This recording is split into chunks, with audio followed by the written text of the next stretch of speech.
नमस्कार मित्रांनो.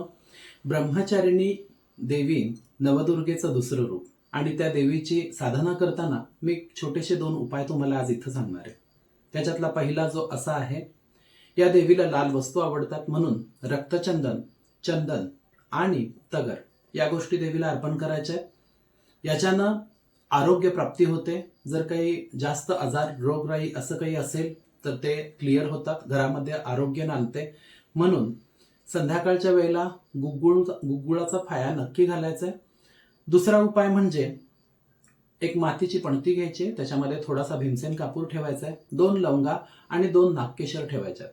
हे सर्वोत्कर्ष उन्नतीसाठी, मुलांच्या प्रगतीसाठी, अभ्यासासाठी सगळ्यात जास्त महत्वाचं आहे आणि ते वास्तूमधून सगळीकडून एक परिक्रमा उजव्या बाजूनं करून देवीसमोर लावायचं आहे.